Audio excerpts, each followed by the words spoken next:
உண்மையிலேயே விஜய் அவர்கள் தோத்திருந்தாங்கன்னா கூட தலைவரோட ரசிகர்கள் இந்த இந்த அளவுக்கு ஹேப்பியாக இருந்திருப்பாங்களான்னு தெரியல.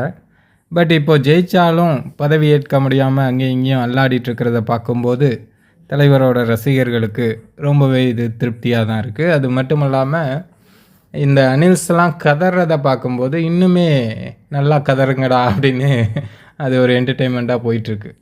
விஜய்க்கு எதிராக என்ன நடந்தாலும் என்ன வதந்தி பரப்புனாலும் அதுக்கு தலைவர் ரஜினி தான் காரணம் என ஒரு பயம் வருதில்ல அவங்களுக்கு, ஒரு வைத்தறிச்சல் வருதில்ல, ஒரு பொறாமை குணம் இருக்குல்ல, அது அவங்கள உழுக்கும் வர தலைவர் ரஜினிகாந்த் அவர்கள் தான் உச்சத்தில் இருக்கார் அப்படின்னு தான் அர்த்தம்.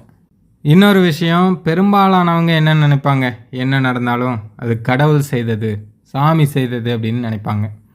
தலைவரோட ரசிகர்களுக்கு தலைவர் எப்போவுமே சாமி தான். இப்போ எதிரிகளுக்கும் தலைவர் ரஜினிகாந்த் அவர்கள் சாமியாக தான் தெரியுறாங்க. ஏன்னா என்ன நடந்தாலும் அதுக்கு தலைவர் ரஜினிகாந்த் அவர்கள் தான் காரணம் அப்படின்னு நினைக்கிறாங்கல்ல. ஸோ அதனால் அவங்களுக்கும் தலைவர் தான் சாமியாக தெரிகிறார் போல். காக்காக்கள்லாம் இப்படி கதறதை பார்க்கும்போதே ஒரு மிகப்பெரிய ஆனந்தமாக இருக்குது. கதறுங்கள் கதறுங்கள், இன்னும் நிறைய இடங்களில் நீங்கள் கதற வேண்டியிருக்கு. உங்களுடைய கதறல்கள் இன்னும் இனிமையாக அமைய தலைவரோட ரசிகர்கள் சார்பாக வாழ்த்துக்கள் வாழ்த்துக்கள்.